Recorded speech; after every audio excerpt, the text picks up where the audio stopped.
We believe that God has preserved in the earth and under the seas remains of the major events discussed in the Bible. Physical remains, chemical remains, and things that you and I can see, feel, test, and in the case of Sodom and Gomorrah and its sulfur, even taste. These things have been preserved by divine power to a point in time when, by satellite, TV, relay systems, and the ability to translate everything of interest into most everyone's language, these things can be shown to the inhabitants of the earth. Now then, we are told in the last book of the Bible, in the last chapter of that book, that there will be those that love and make lies. The world is full of those people today, so you and I must be very careful what we accept as truth. We need to look at these things that you're about to see very carefully and prayerfully, and then we may need to make a decision about our relationship with God. When Paul talked to Felix, it says, and Felix trembled. And then when he talked to another one of the Roman rulers, he says, almost thou persuadest me to be a Christian. So what we need to do today is to ignore all of those who are inspired by Satan to make you and I believe that there is no reason for us to be in a hurry to make our relationship with God sure. We need to ignore these because life is uncertain. You and I have no guarantee that we'll be alive tomorrow. But, friend, if we only serve God to avoid the punishment of the wicked or to have an eternal life, then we have missed the whole point, because God loves us. He has demonstrated that in so many ways. And we need to arrive at a point in our relationship with Him that we can say, as Paul said, the love of God constraineth me.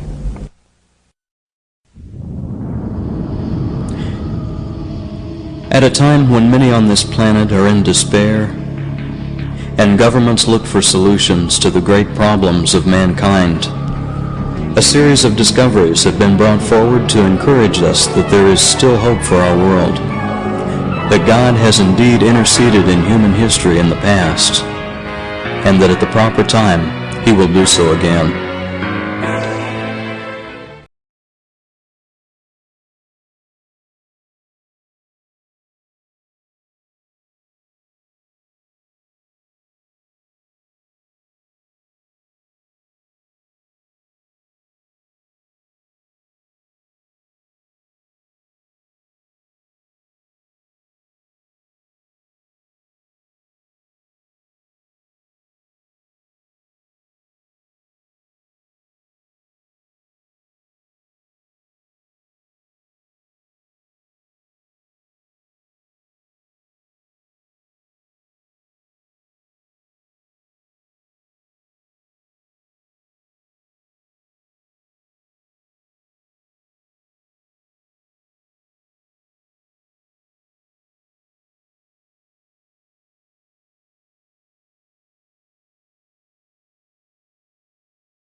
In 1978, Ron Wyatt took his two sons and traveled to a site at the Gulf of Aqaba on the Sinai Peninsula, where he believed the children of Israel crossed the Red Sea in their flight from Egypt.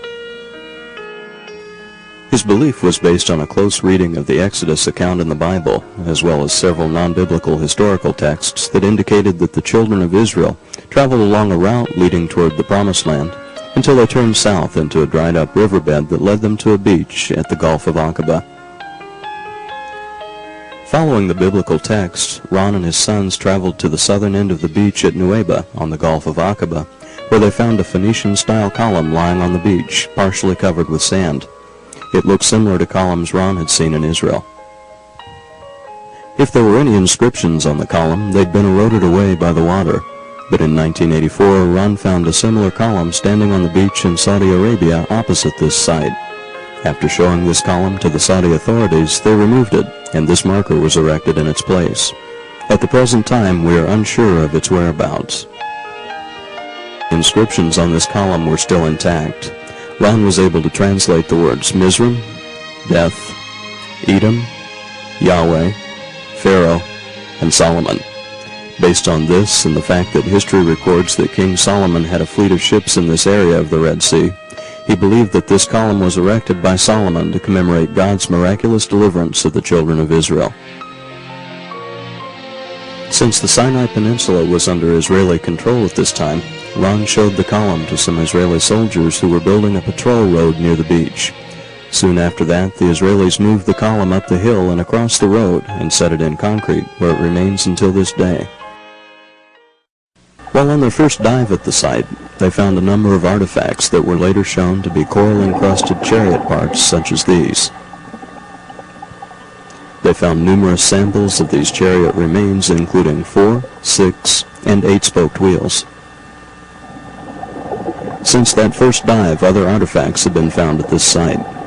Here are 2 chariot wheels, with one wheel buried in the sand, and the axle and a portion of the other wheel protruding into the air.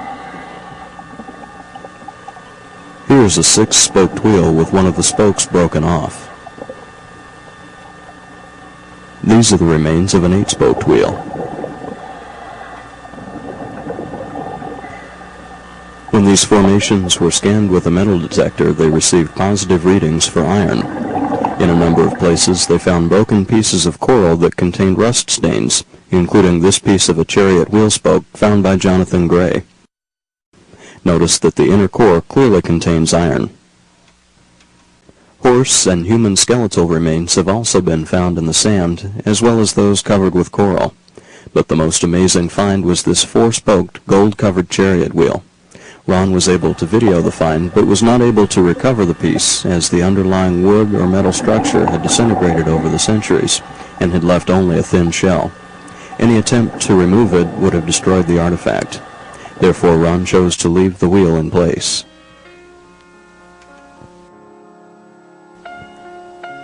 There was only one period in Egyptian history when 4, 6, and 8-spoked chariot wheels were used concurrently, and this was during the 18th dynasty.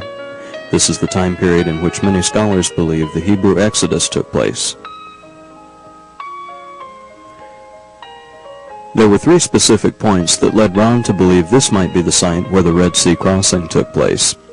First, the Bible says that the Israelites were out of Egypt when they journeyed to the Red Sea. This means that they had to be east of the Gulf of Suez, which would place them in the Sinai Peninsula. From that point, the only water left for them to cross was at the Gulf of Aqaba.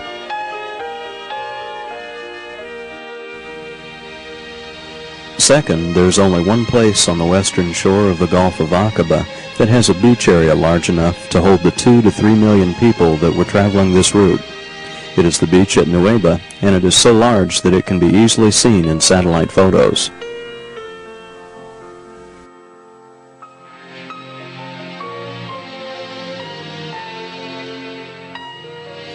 Third, when Ron studied the current bathymetric maps of this area, they indicated that there was a clear, shallow pathway that led from this beach to the opposite shore. Both to the north and to the south of this pathway, the sea floor plunged to over a mile deep. But at this site, there was a smooth pathway that was over a mile wide that sloped at a gentle 6-degree angle. When Ron and his sons dove at this site, up to 1 1/2 miles out, they could see this gently sloping pathway, and that it led toward the opposite shore in Saudi Arabia. Since Ron's initial dives at this site, a number of his associates and other scientists have confirmed his findings. Electronic equipment and underwater robot cameras have been used to record the area and document a number of artifacts. The distance across the sea at this point is about 8 to 9 miles. The slope of the seafloor has been measured to average 6 degrees, which is the approximate angle approved for handicapped ramps in the United States. In 2000 and 2001, Dr. Leonard Moller of the Karolinska Institute in Stockholm, Sweden, conducted a series of dives in this area and now concurs with most of Ron's findings. He has published both a book and a video on the subject, which are currently available. With Ron's finding of chariot parts in the Gulf of Aqaba and the other evidence that pointed to this being the crossing site, it became clear that Mount Sinai, which is where Moses had been instructed to take the people, was in Saudi Arabian territory.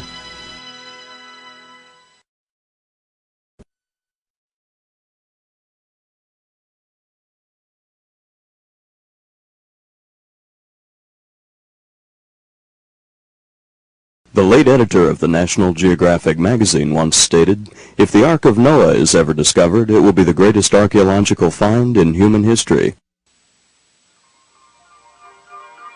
On June 20th, 1987, the Turkish government announced to the world the discovery of the remains of Noah's Ark, based on 10 years of intensive research by Ron Wyatt of Nashville, Tennessee. They commissioned the building of a visitor center overlooking the remains and set aside the immediate area as a national park.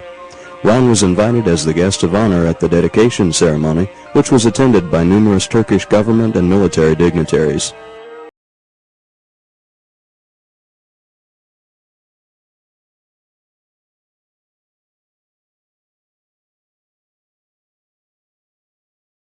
In 1959, during a NATO aerial photographic mission, a Turkish army captain photographed an unusual boat-shaped object located 12 miles south of Mount Ararat.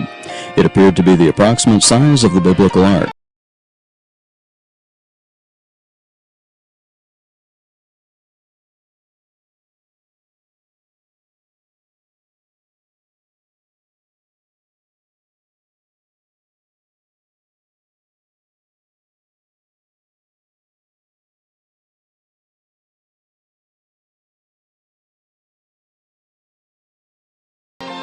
"17 years later, in 1977, Ron Wyatt made his first trip to this area to specifically look for this formation.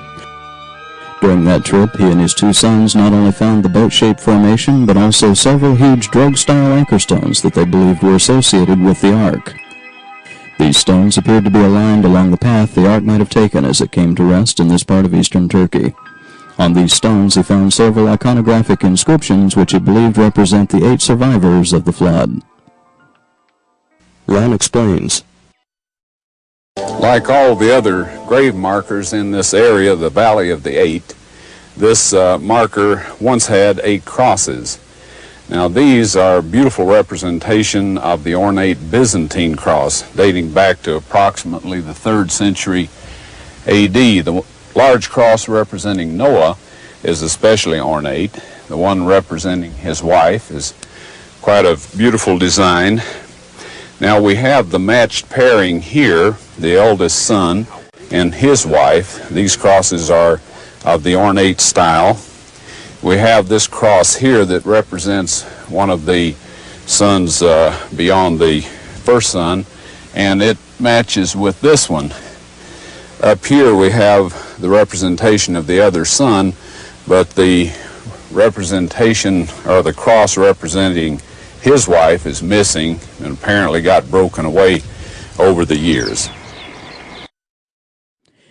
In 1978, an earthquake in this region caused the earth to drop away from the formation, exposing rib timbers and deck support timbers along the sides. Ron was able to take samples of the petrified wood and the soil around them. On analysis, the samples were found to contain a higher than normal level of organic carbon, indicating that this was indeed once a wooden object. In the 1980s, with the cooperation of the Turkish government, Ron and his team were able to do several metal detection surveys which revealed that the timbers were held together with metal rivets and plates. Our last trip out there this past June, we found this very impressive rivet. And if you'll notice here, the plate itself is just a little more than 1/4 of an inch in thickness. It's approximately 3.5 inches in diameter, the plate itself, and then the shaft of the rivet is roughly 1 inch to 1.25 inches in diameter.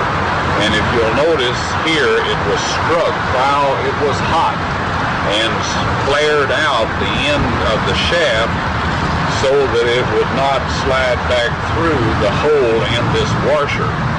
And this shows that their abilities to use metal was quite advanced, quite sophisticated, and folks, there are thousands of these rivets on this boat.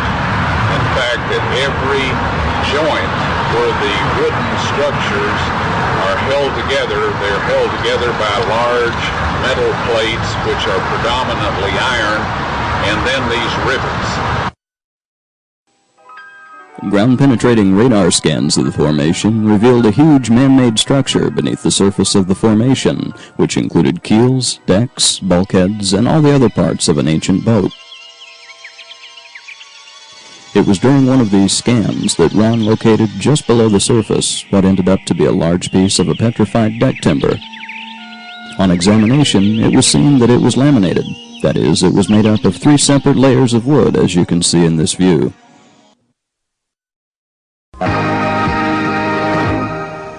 Do you believe Noah's Ark actually existed? Could the legend that sounds like a fairy tale really become proven fact? Well, the search has been going on since biblical times. And in a moment, you're going to meet some people who are positive they have found the Ark. Now, we know such claims have been made before. But a few months ago, these people came to 2020 with some new and intriguing scientific findings. We followed them to the mountains of eastern Turkey. And what you'll see is a bizarre adventure with a host of unlikely characters. Tom Jarrell's story takes many twists and turns. That's the seductive beauty that brings them here, snow-capped Mount Ararat. The explorers looked for the Ark there since that's the highest point around here. And as the floodwaters receded, presumably that's where it would have landed. But the Bible describes the mountains of Ararat, mountains plural. Is it possible that the Ark came to rest on one of the smaller sister mountains to Ararat? The boat-shaped site was first found and photographed by a Turkish army captain back in 1959. It was quickly explored and dismissed as a freak of nature. But Wyatt, an amateur archaeologist, rekindled interest in it a few years ago. He brought in Dave Fassel, a marine salvage expert, to assess it. The Doomsday Mountain team brought in some high technology to explore the oldest legend of man. They began scanning their site with a molecular frequency generator. It's a device used by surgeons to pinpoint cancer tumors, and it's been used by Fassel to locate underwater treasure.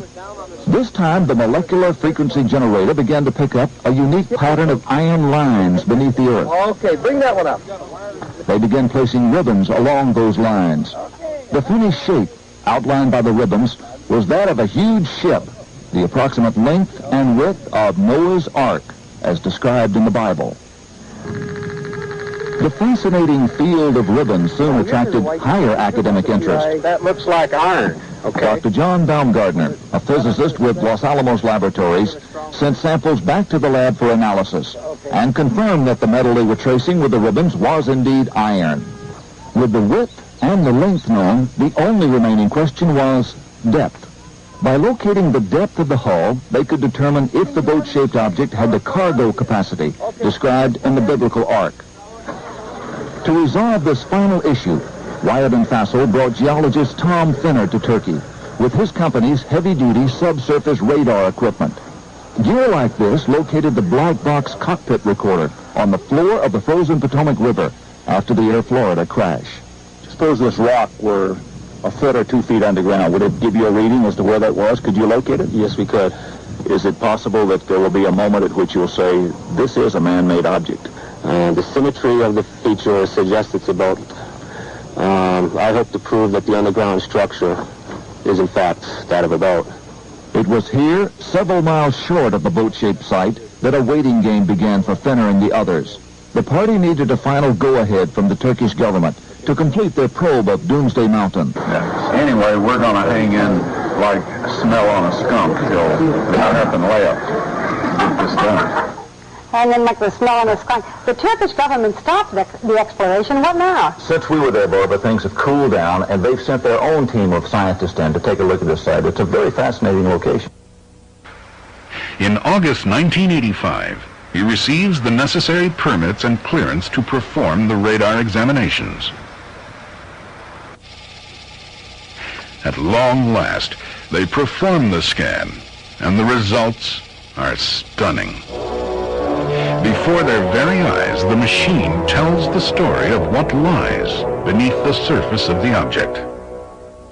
There are massive keelsons, deck timbers, open chambers, gunnels, and other various configurations which Ron and other specialists believe identifies the object as the remains of an ancient man-made ship.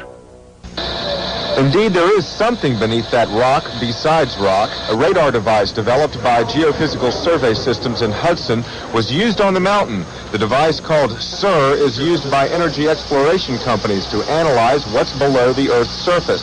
According to SIR, something man-made is under Mount Eridog. This data does not represent natural geology. It's a man-made structure. These reflections are occurring very periodic, too periodic to be random natural type interfaces. Since Ron's initial work, a number of other artifacts have been found by himself and various others who have worked at the site.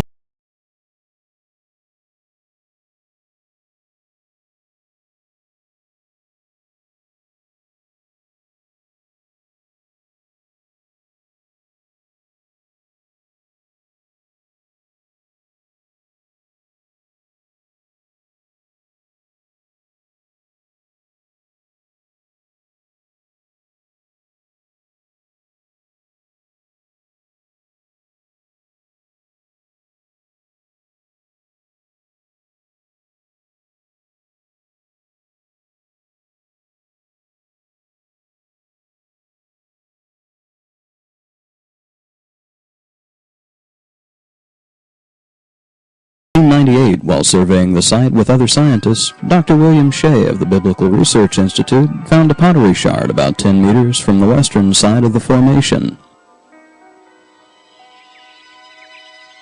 On one side is painted the picture of a man releasing two birds.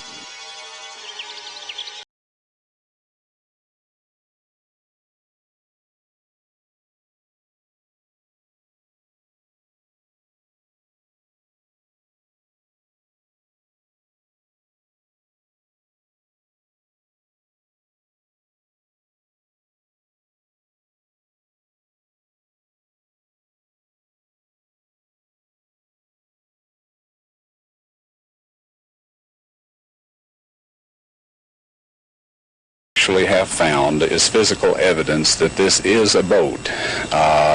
Whether or not it's Noah's Ark is up to the people that review the material. That's up to them to decide on that. My personal feeling is that it is Noah's Ark. Since Ron's death in August 1999, several of his associates have continued his work.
From the beach in Egypt on the Gulf of Aqaba, Ron gazed across the water with anguish for many years.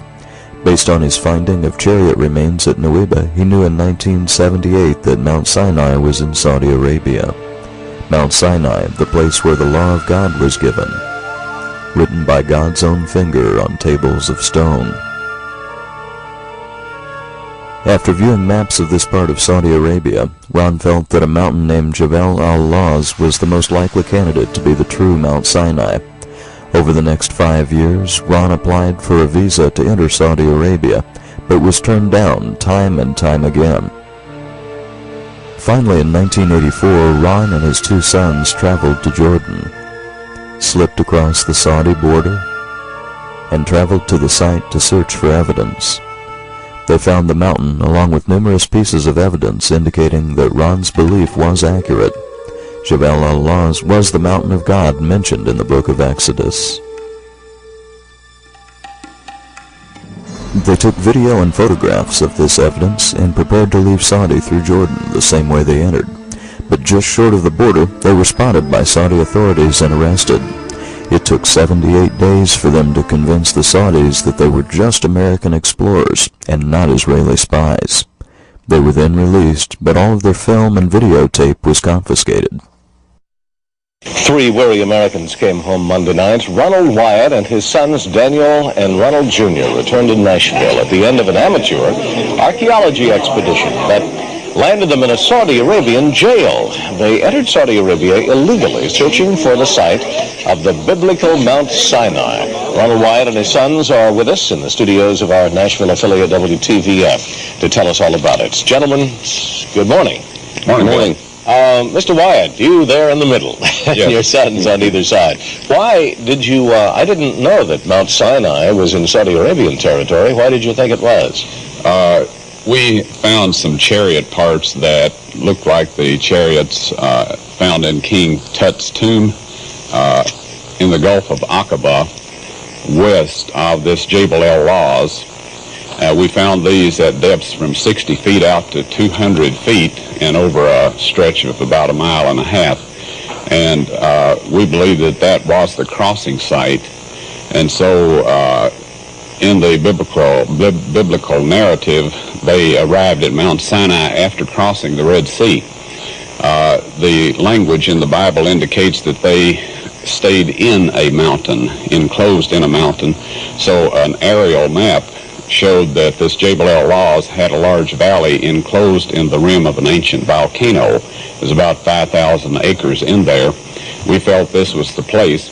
And in Exodus 24:4 and in Leviticus 6:28, 11:33, and 15:12, it tells of some artifacts that were to be found. There was to be 12 pillars of stone and an altar and some pottery. And so this is why we looked at that particular mountain. It was not until 1992 that Ron Wyatt was able to find someone that lived in Saudi to go to the site and document it again for him.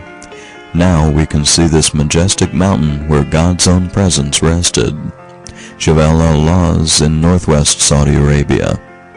Here's the documentation of the evidence Ron first saw in 1984. In Galatians chapter 4, verse 25, the Apostle Paul tells us, "For this Agar is Mount Sinai in Arabia." Exodus chapter 19, verse 18, "And Mount Sinai was altogether on a smoke, because the Lord descended upon it in fire." Could this blackened peak be the result of the consuming fire of God's own presence resting upon it?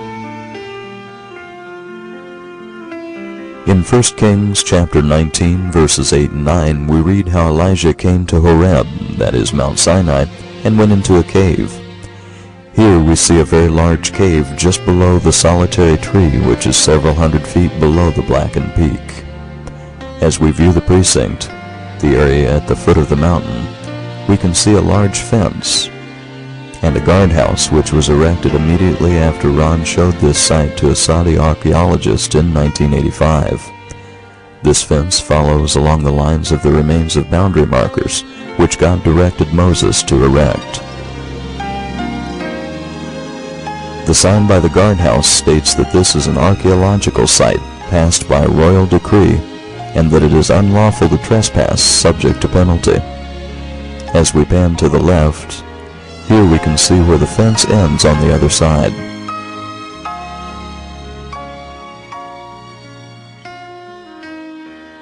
And now, as we pan away from the holy precinct, we look out into the area of the camp of the Israelites. There are several archaeological remains still here, but this one is of particular interest for us. In Exodus chapter 32, we read of the golden calf and how Aaron fashioned it.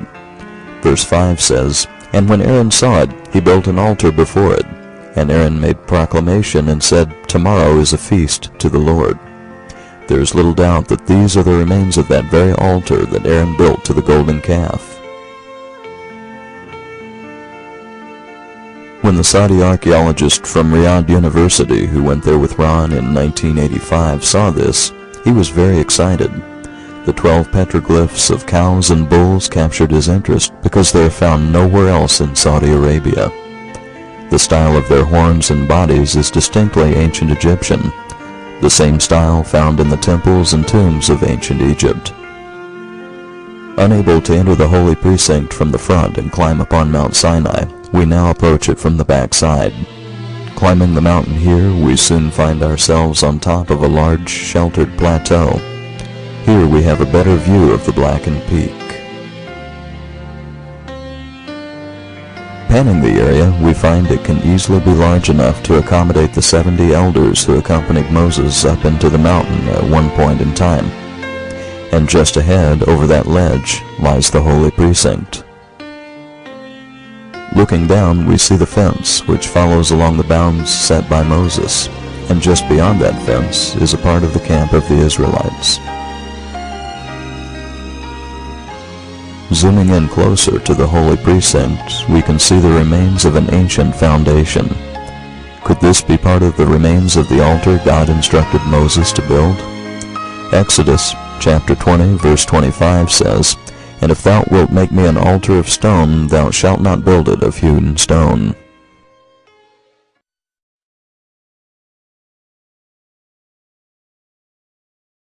Panning further, we stop to look at the tracks made by the Bedouins' trucks before the fence was erected. This gives a good perspective of the enormity of the area. And here we see the guard building and archaeological sign, which we saw earlier from the front. Returning to the altar we saw earlier, the camera begins to pan outward, where we will be able to see the location of the altar to the golden calf. Exodus chapter 32, verse 19 says, "And it came to pass, as soon as he came nigh unto the camp, that he saw the calf and the dancing. And Moses' anger waxed hot, and he cast the tables out of his hands and brake them beneath the mount." Still visible today also is an erosion pattern, which may signify the path where water descended from the mountain to give the people abundant water for themselves and their flocks and herds. Preparing to leave, we can look down upon the back side of the mountain and again see the vast plain area. Arriving on the opposite side of this mountain, we find an area which fits the biblical description of Rephidim, the last encampment of the Israelites before they reached Mount Sinai. In Exodus chapter 17, verse 6, the Lord tells Moses, "Behold, I will stand before thee upon the rock in Horeb, and thou shalt smite the rock, and there shall come water out of it, that the people may drink." And Moses did so in the sight of the elders of Israel.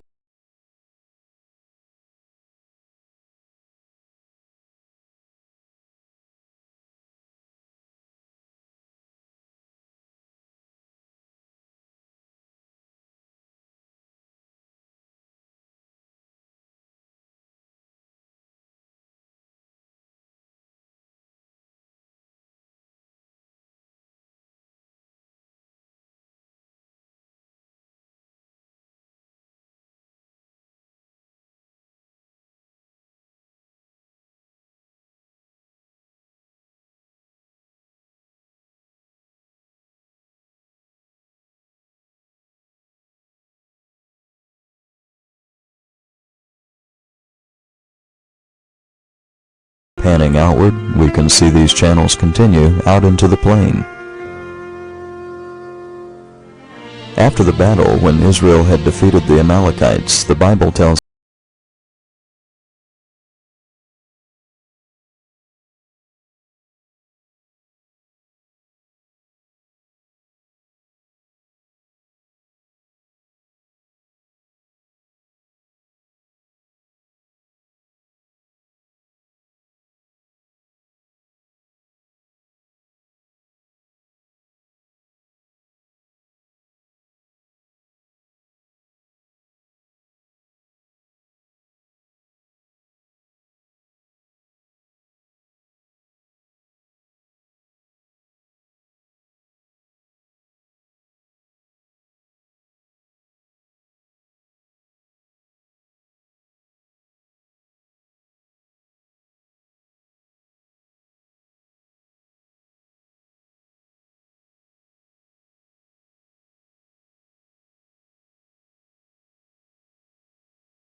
image, we also see the restored remains of the ancient fortress we believe to be Baal-Zephon of the biblical account.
By 1979, Ron Wyatt was actively involved in projects associated with the Ark of the Covenant, Mount Sinai in Saudi Arabia, and scuba diving at a site he believed was the place where the Hebrews of the biblical Exodus crossed the Red Sea on dry land.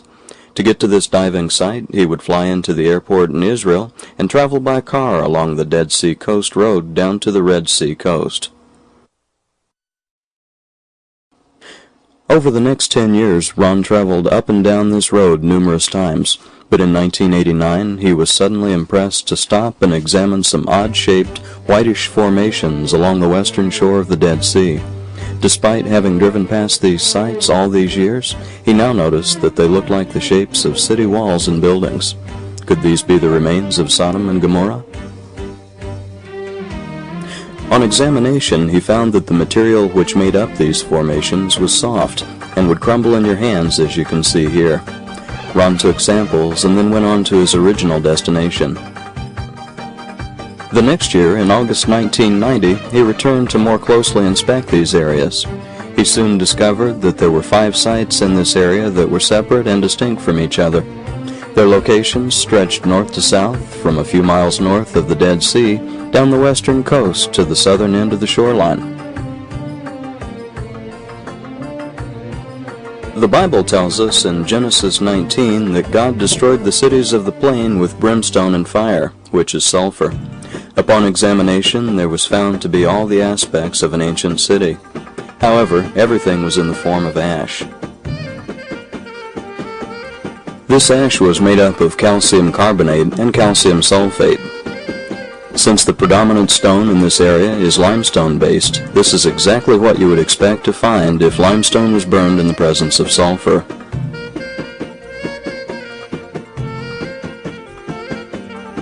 The site he chose to examine was adjacent to the mountain fortress of Masada. Based on his research, he believed that this site was probably the location of the city referred to as Gomorrah. Ron noticed that the ash was in very fine layers. This is consistent with materials that have been burned at extremely high temperatures, temperatures of up to 4,000 to 5,000 degrees. When materials are burned at extremely high temperatures, they're not consumed in the normal fashion. The molecules of the various substances become ionized and separate out according to their positive or negative charge. The term for this is thermal ionization. This process caused the layering effect.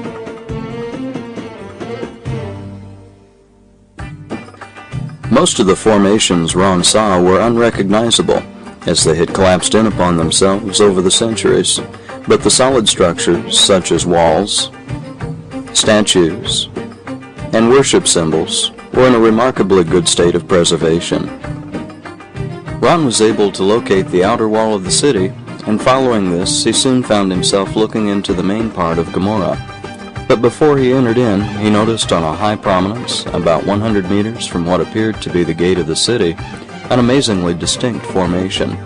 It clearly bore the shape of a sphinx. The location of this formation is significant because it was a practice of the Canaanite people of this period to place statues of their gods outside of their cities as a form of protection. Welcome. We're here at the site of what we believe is Gomorrah, near the Dead Sea, and just a little further south from here is Masada. But we found this very distinct formation up on a raised area right outside this city wall here, and I wanted to show you a few distinct features about it. Other than the fact that it stands out from everything else and is sitting outside the city wall, it's made from ash. You see it just crumbles when I rub it with my finger. Keep doing that, Bill. You can see the layering in this formation, and this is all ash. It's just... But notice also the coloring is it's white towards the bottom end, and as you go to the top, it gets darker. Also, if you look across the bottom here, you can see that this formation is not even a part of what we're standing on. There's actually a built-up platform right here, and then this was actually at some point sat on top of it. So there's no way that this could have been formed by water runoff or sedimentation. This is not a natural formation. It's a man-made formation of some type, and if you walk around the thing, you can see that it has very much of a body, a neck, and a head, although the details of the features have worn off over the centuries. But it's still a very distinctive feature, and it was quite common in these Canaanite cities for them to place their deities and worship figures outside the city as a form of protection. Within the city, Ron also found this amazing structure, which appears to be the remains of a very large building, perhaps a palace. It is about 50 feet in height and was found to have a moat completely surrounding it. Notice the definite roofline and the squared corners that still remain. Adjacent to the city was a raised platform with 3 formations on it. When viewed from the top of Masada, it appeared to resemble a worship complex. It is one of the highest areas within the city, and this is consistent with these ancient people placing their worship areas on a raised platform. A building that was probably the remains of a temple is the largest formation on the platform. There's also a definite sphinx-shaped formation that is about 25 feet in height. The last formation resembles a ziggurat, that is a step pyramid, which is about 30 feet in height. Compare this to a similar pyramid found in Egypt near Cairo.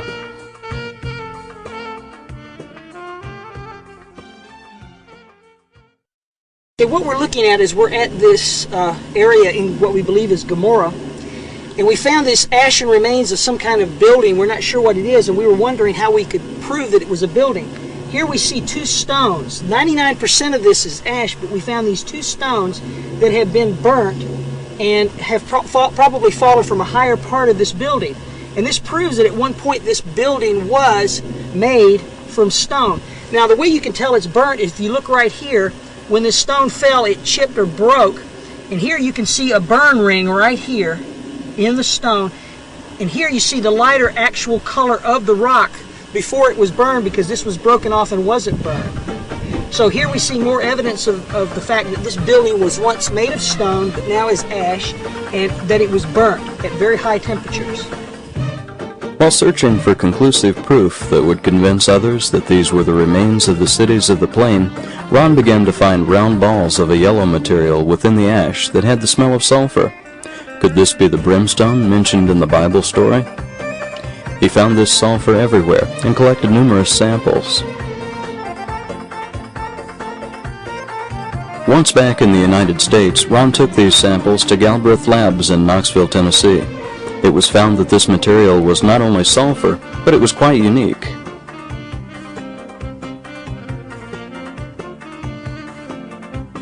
Any good book on geology will tell you that native sulfur, that is, sulfur as it appears in nature, is always found in crystalline form. The purity varies from 40 to 60%. Samples from Ron's sites have tested up to 98% in purity, and they're not in crystalline form, but in a powdered form. Many of the samples have reddish-brown rings around the perimeter. This is a sulfur compound that is formed when burning molten sulfur is cooled very quickly. This is evidence that these samples were once on fire. We have since shown this sulfur to experts, and they all agree that they are completely unique. In fact, Stetson University near Orlando, Florida, which owns the second largest privately held mineral collection in the world, asked us to donate a sample to them because they had no specimen like it at all. A chief geologist at Virginia Tech University stated that he had never seen sulfur so finely grained. When he showed it to a colleague and told him the sample came from the Dead Sea area, the other geologist commented, "Could this be the fiery brimstone from the Holy Land?" Ron explains. Now, the Bible tells us that it rained fire and brimstone upon the cities of Sodom and Gomorrah. Now, what you see in front of you here is the results of large and small, well, varying sized chunks of sulfur, burning sulfur that have hit. And what we find here is that God rained this burning sulfur down upon this city, and rain is a perfect description of it. It landed just in the pattern that rain would fall, and the stuff, of course, the accumulative heat of all of this upon the city set the entire thing ablaze. The flashpoint of every material there, metal, stone, of course the people, and everything burned, and this sulfur continued to burn, and it vitrified the material around it after it had burned it all up, sealed itself off from the oxygen, and then of course smothered itself out. And in each of these little crystalline capsules here is a varying size chunk of sulfur, and there are millions of these in these ashes that we have here. Now, some of them we have cracked open so you can see the sulfur inside, and others we have left intact, but there are millions of these here. So this shows that God indeed rained fire and brimstone upon these cities. And if you'll look in your dictionary, under brimstone, you'll find that it is sulfur. Ron decided to see what would happen when this sulfur was ignited. He performed his own small test at home with some of the sulfur from one of the capsules in a spoon. The purplish flame is indicative of the intense heat which prevented him from holding the spoon as it burned. He later discovered that his spoon had a hole in it from the fire. Then he placed a small piece of the ash material in a spoon and attempted to burn it, but it wouldn't burn at all. It was already completely consumed by fire, and nothing was left to ignite.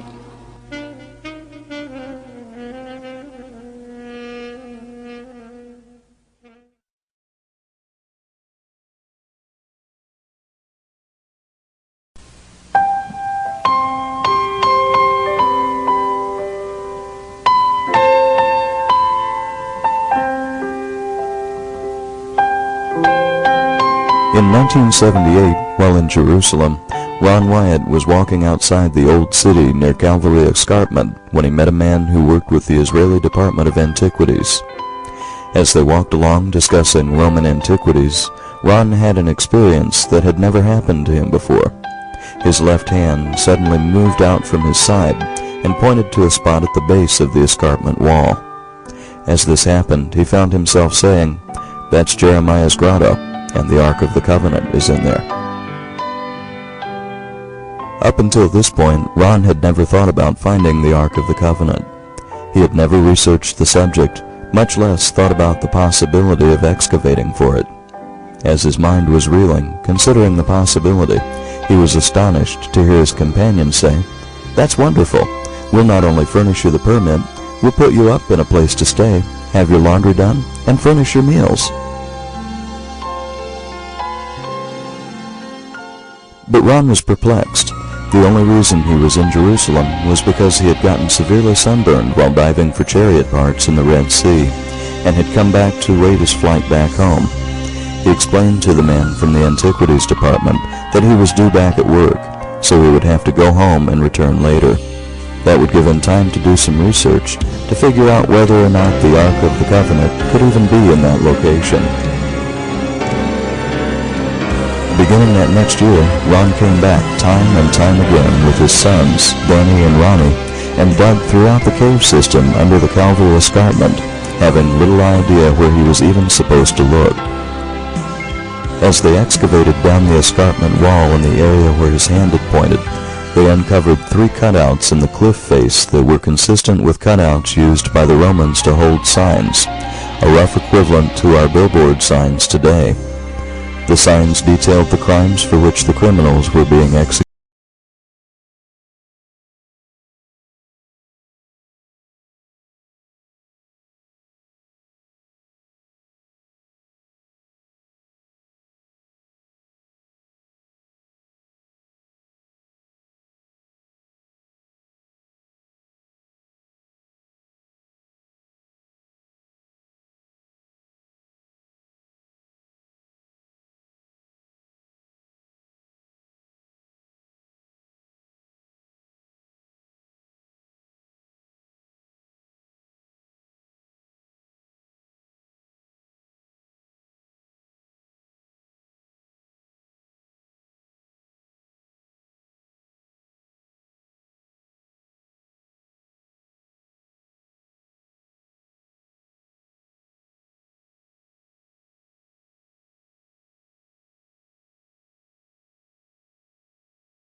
It was the Ark of the Covenant. On January 6th, 1982, at 2 o'clock in the afternoon, I broke into a chamber beneath the Calvary Escarpment, north of the city wall of Jerusalem. In that chamber is the Ark of the Covenant, the table of showbread, and several other things that I didn't see. They were covered with animal skins, with boards, and then with stones. We had excavated down that escarpment. We had found 3 cutouts in the wall like a recessed bookcase. We know from the valley north of Jerusalem that the ancient kings and rulers cut these things out in cliffs near populous areas or where a lot of people would be going by, and they put plaques of stone and whatever else in there bearing messages. We found the cutouts. We found the cross holes. If you read in the book of Matthew and the Gospels where it talks about Christ's death, it says the earth shook violently and the rocks were rent. Right to the left of the cross hole, at the base of where Christ died on the cross, the rock was rent. After Christ died, and the centurion stuck his spear into Christ's spleen, and the blood and water came out, it went down through that crack. It went on to the mercy seat of the Ark of the Covenant that God had arranged to be hidden in that chamber 600 years before Christ died. Now, what is the significance of this? Psalm 77:13 says, "Thy way, O God, is in the sanctuary." On the Day of Atonement, the goat that represented Christ as the sin bearer, after all of the sins were figuratively transferred to its head, was killed. Its blood was taken into the most holy place and sprinkled on the mercy seat. Those folks looked forward to the fact that Christ would die. They confessed their sins on the head of lambs and took the lives of these innocent little animals. We, by faith, believe that Christ has indeed died, and we, in praying to God in Christ's name, receive forgiveness of our sins by faith in that fact. North of the city wall in Jerusalem, several feet below the current ground level, rests a perfect explanation and demonstration of the Old Covenant, the sacrificial system, and the New Covenant. You and I are living in the most exciting time in Earth's history. We have an opportunity to blend our voices with the voices of our fellow believers in raising the last warning message to planet Earth. And let me say this, friend, as we happily contemplate the thought of Christ taking us away from this place, and that we do not get struck by the 7 last plagues, if when you think of those pleasant things and the pleasant prospects for the Christian, if you are not concerned for your neighbors and your family and loved ones and other people's families and loved ones, those for whom Christ died, who are every bit as important to him as you and I are, then you won't be whisked off anywhere. We have to have the same loving, tender heart that Christ has. We cannot feel that we are more important, we're better than others. You can be used of God to save souls, and there's no greater privilege and honor that a human being can have than that. So you may not be on the platform tonight, but you're on God's platform, and he wants you to help him.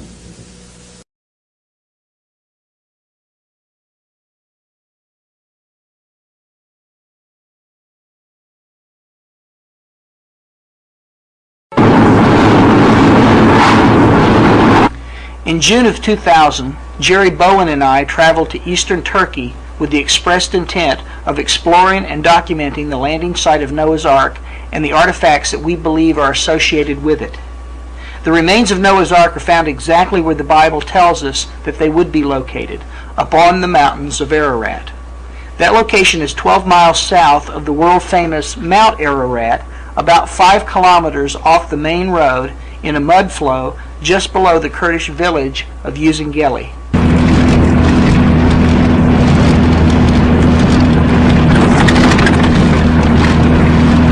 But we should be there shortly. This is the road leading up to the Visitor Center for the Ark.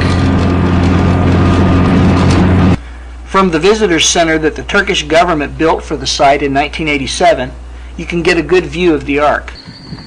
Well, there it is, what we came here to see, Noah's Ark. It appears that part of the left side has fallen out. We're going to have to go down and do some exploration on that.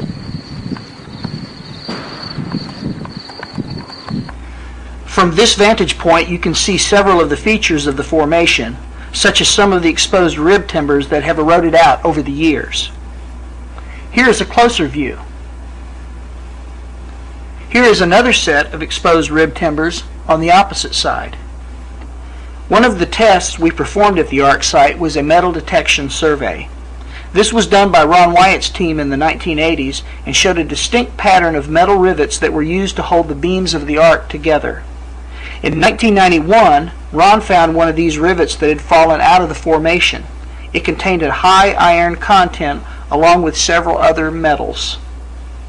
On this current survey, we found an iron plate embedded in a petrified beam with 2 visible rivets still in place. This plate and the rivets gave us a positive metal reading for iron. What'd you find, Jerry? Just a rock, little sample there. I taking for somebody to. I'd like to find a nice piece of rivet. You got one right behind you. Yeah, but you can't do anything with it. It's embedded. Right. I'd like to find one loose. Over the years, a number of petrified wood specimens have been found. Here is one we located. Okay, there's the city of Uzungeli. Swing over there and you can see the visitor's center. And right at my feet here is a very large piece of petrified timber. You can see the wood grain and everything. I'm going to zoom in so you can see the texture of it. This looks like wood, and it's stone. Look at that grain.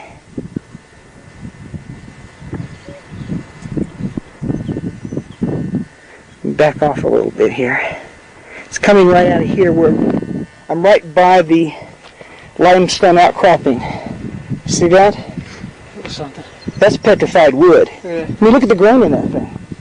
A number of specimens have been found over the years, but none match this 35-pound laminated deck timber.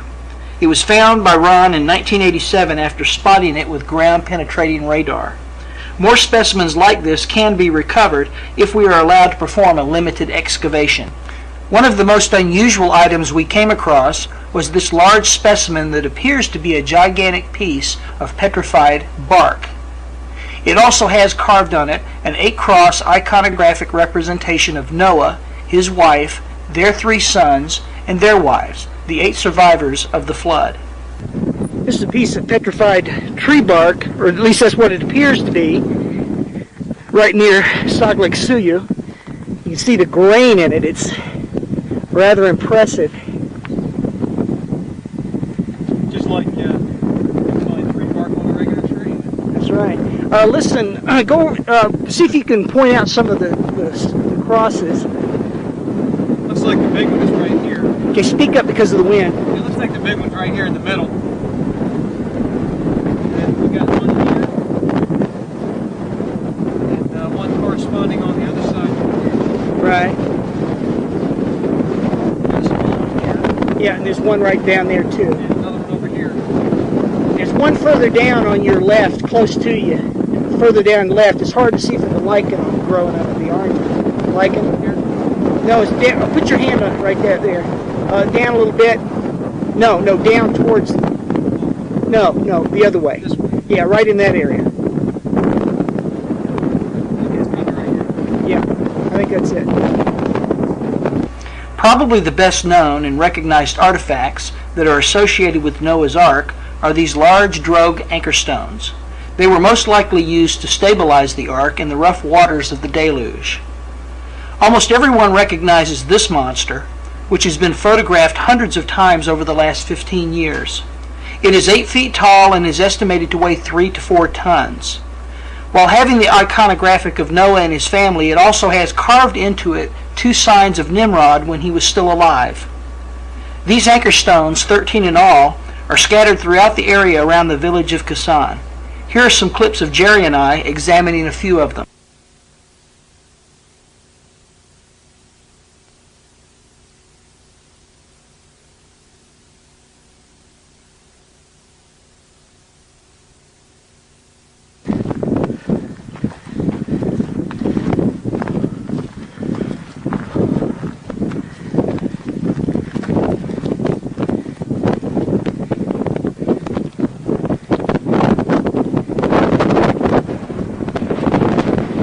There's the anchor stone right there.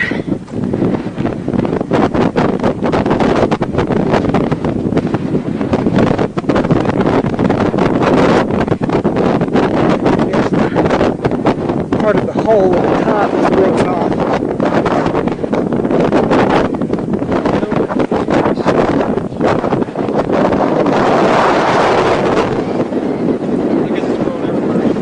Yeah, you can see the crosses.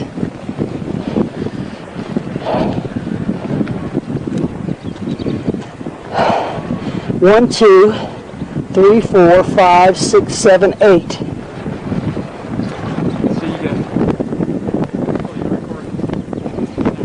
It's all right. Go ahead. Point them out. Looks like you got 1, 2, 3,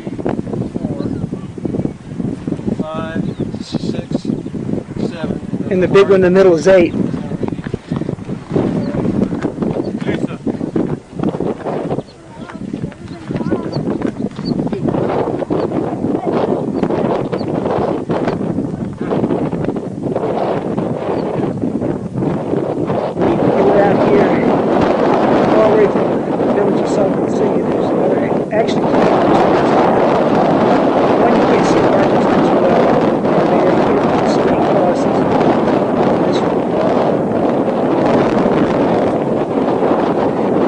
There's markings on both of them as if it's parts of two. Well, I got you here on tape. Why don't you just give me your impressions? Just, whatever you want to say about the last couple of days out on Noah's Ark and Saglik Suyu and around the anchor stones. What's your impression? It's certainly an adventure. It's something that the average person is not going to be able to experience. It is somewhat awesome to think that you're right at the exact spot where human history began again after the flood, because that's everybody's roots. That's right. We all come from Father Noah. Standing right there.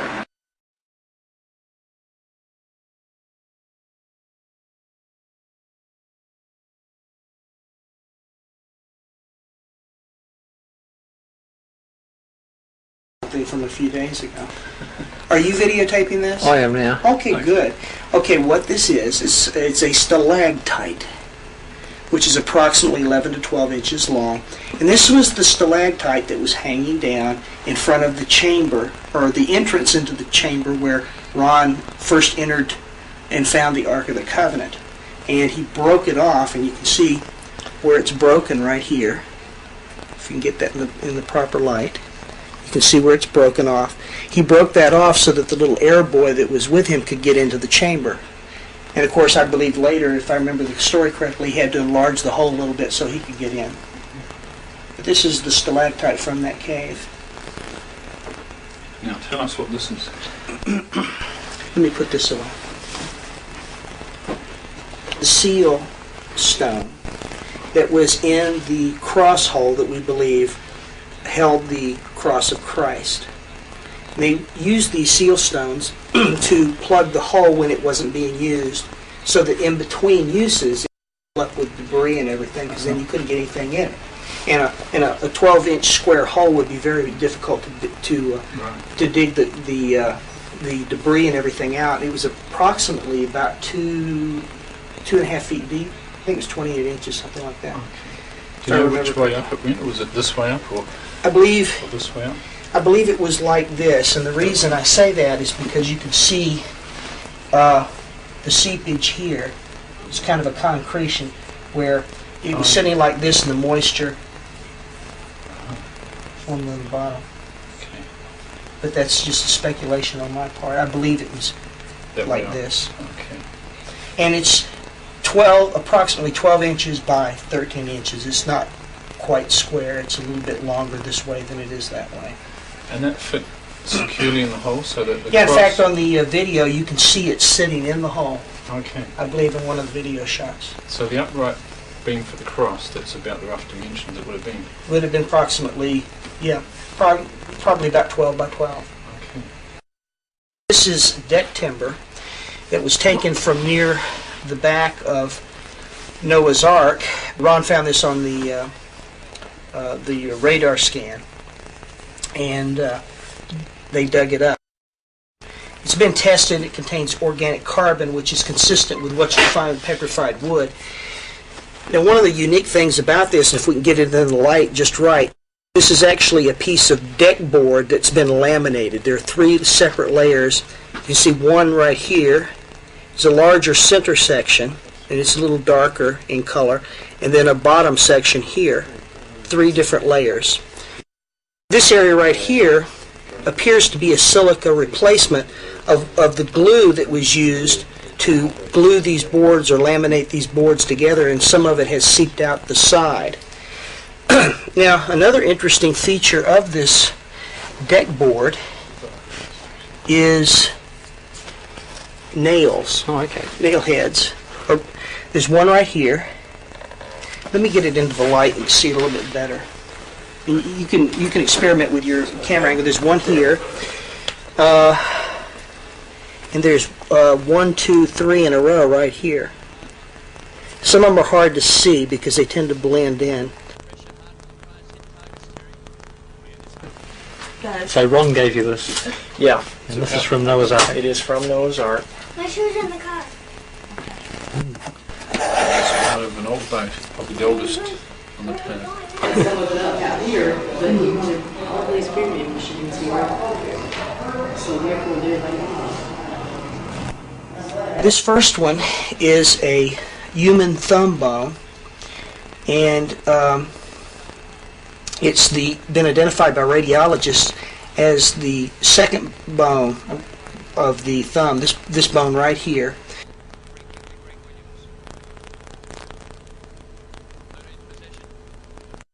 As you can see, it's approximately 2.5 times the size of mine, which, if you can extrapolate from that, this person was probably somewhere between 11 to 12 feet tall that this bone belonged to. Now, the bone of a child, what is it? The epiphysis. The epiphysis is still visible here. That's what you find on a bone that is not completely grown, and you find this in children. And as you can see, as I hold it up here, it's just a little bit larger than mine, but mine is full grown. So this was a rather large child. Now, this third specimen, unlike the other two, is petrified. And this was found near the Tower of Babel, and it has been identified as a human toe bone, probably from the big toe. And as you can see, it's quite large. It's bigger than any toe.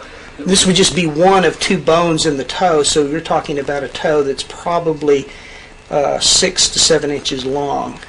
That was a big toe. That was somebody with a very big foot. What this is a rivet that was found in association with Noah's Ark. What's 2 remarkable things is you can see the edge of the plate right here, where it ends. And you can also see part of the head of the rivet, and where, as Ron says, it was struck while it was hot, and the hot metal flared out and made it larger than the hole so it wouldn't slide back through plate. When I was over there in June of '97, Andrew Jones and I found and photographed actually a whole plate with 2 rivets in it that had rust stains all around them. You know, we have that on both photograph and video. And these things are real, and they look very, very similar to this. This is a very distinct separation here. In fact, I imagine you would still see it if you chipped some of this matrix material off. But you see it's broken. And here's some broken pieces of it right here, see? But we won't attempt to remove those.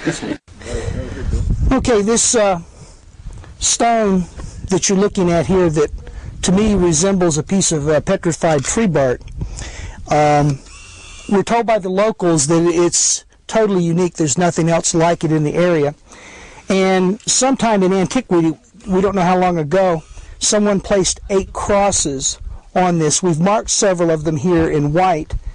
You can't see them all because a couple of years ago, some vandals came in and defaced it, specifically trying to blot out the crosses. Being a Muslim country, you might understand why they might want to do that. But someone in antiquity not only connected this with Christianity, but by putting 8 crosses on it, it could be interpreted as tying it to the flood story with Noah and the 8 survivors of the flood. When you bang on this rock, you get a hollow sound. Notice how I did that without touching the rock? Yeah. Did it again, Jeff? So it's quite unique, especially these longitudinal striations along the top. Several geologists have looked at it, and each one has a different answer. So there's no consensus at this point as to what it is. We've taken samples, and we hope at some point to be able to answer that question, but right now we don't know for sure. But somebody connected this with Christianity and possibly the flood story. Ron Wyatt speculated that this might have been the wooden cover of the ark that Noah threw off when he first stuck his head out of the ark. But we don't know that for sure. That's just speculation. Obviously, if this is pre-flood, experts examining it today don't have anything to connect it to if whatever this was doesn't exist anymore.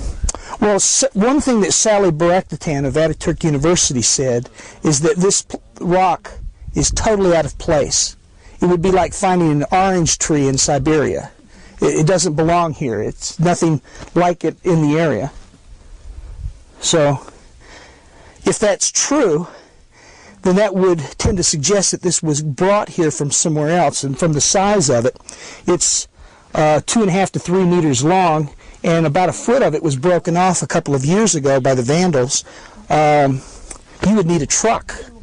I don't think a tractor could even drag this very easily, especially over this rocky, rough terrain. Now, another question. I understand there's an anchor stone on the ridge up here. The ark is down this way. There's three ridges. There, and there. There were anchor stones on all 3. One has been removed and destroyed. There is on the other 2. Now, okay, the anchor stone's there, the ark's that way. Could it be that it drifted over this way and this was dropped off? Yeah, the theory is that it drifted down through this area. And this ridge across here is where the boat became hung up, and Noah cut the anchor stones loose because virtually all of the anchor stones are concentrated in and around this village. Okay, we're here in Saglik Suyu in eastern Turkey.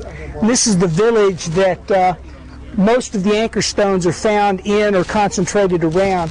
This is one of the best samples of a drogue-style anchor. It's remarkable in the fact of its size. As you can see, I'm 5'7", and this thing is significantly higher than me, over 6 feet.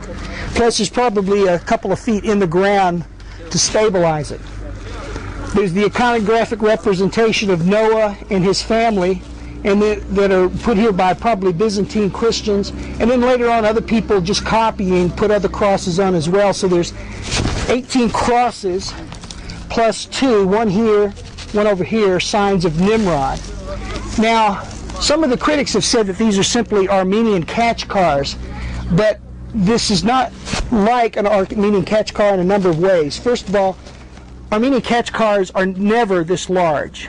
Any that I've ever seen in this region tend to only be maybe this high and maybe about half as wide. And they always contain Armenian writing on them. This one does not. It simply has the crosses. Also, Khachkars do not have the hole in the top. Okay? The hole is significant because this would be how the anchor was attached to the ark. The hole is unique in the fact that it's larger on the outside on both edges and smaller in the center, so a rope could be put through, a knot put in it, and then it pulled through and made secure. Can you put your hand in the hole there? Sure. As you can see, it's big enough for me to put my whole fist in. It's approximately 6 inches in diameter on the outside, 6 to 8 inches on the outside, and about 5 on the inside. How do these compare in scale with other drogue stones that have been found? Well, the drogue stones around the Mediterranean tend to be about maximum about 1 meter high. This one is 2.5 meters. close to 3. And how many of these have been found? We've been able to confirm the existence of at least 16. 3 have been destroyed. 11 we know the location of, and 2 we're still looking for. Thank you. Good morning. I'm Bill Fry, president of Anchorstone International. I'm standing here just outside of the city of Debayzit in eastern Turkey. And behind me is the world-famous Mount Ararat. And I wanted to talk for a moment about a conversation I had with Dr. Salih Bayraktar. He's an assistant professor of geology at Ataturk University. He has a PhD in basin analysis. And his career has been in studying the tectonics and geology of the Ararat region. And he has been very much a supporter and a researcher on the Darupanar site, what we believe is the remains of Noah's Ark. And in just talking with him, I asked him one day, I said, we were talking about the mountain people and the people looking for Noah's Ark on Mount Ararat, and I said to him, Sally, tell me what Mount Ararat was like 5,000 years ago at the time of Noah. And he looked at me and he said, well, if it existed at all, it was just a very, very small volcanic dome. It was not the mountain that you see here today, which dominates the landscape of the whole region. What a lot of people don't understand is that there's a growing body of evidence that Mount Ararat is a post-flood mountain, that it did not even exist at the time of Noah. So there is no real reason to look for the Ark on that mountain. So are you saying that this may not have been there after the flood, just after the flood? That was what Dr. Bayraktar said, and there's also a number of scientists that have collected data that indicate that, yes. But could you comment upon what the Bible says about this? Wasn't it Mount Ararat that the Ark ended on? Well, the Bible refers actually to the mountains in a region referred to as Urartu. Urartu was more like a country, and it encompassed this area as well as places west of here. And there's a number of mountain ranges in this area, including the Ararat Range, which is to the north of us, and then there's the Tendrik Range, which is to the south of us. So landing on any of those mountains would meet the criteria given by the Bible that the Ark came to rest upon the mountains of Urartu, or Ararat. Can you tell us about recent volcanic eruptions on this mountain here? I don't remember the exact date. Sometime back in the 1800s, there was a very large eruption that blew out the northeast side of the mountain and created what we now know as the Ahura Gorge. This is one of the locations where the mountain people have looked for the Ark and say that they have anecdotal evidence, stories of people saying that they've seen something there. But if you look at a satellite photo of Mount Ararat, you can still see the debris pattern from that explosion. It goes all the way into Armenia. So if the Ark was in that area at the time of that explosion, which it would have been if it landed on the mountain, it would be scattered from here to Armenia. That means this is not a good candidate. No, and there's never been any empirical evidence produced from the mountain to indicate that there is a boat up there. There have been several hoaxes, wood taken up there and then later, quote-unquote, discovered, but there's never been any actual evidence found to indicate that there's a boat there. What about the Ararat anomaly, the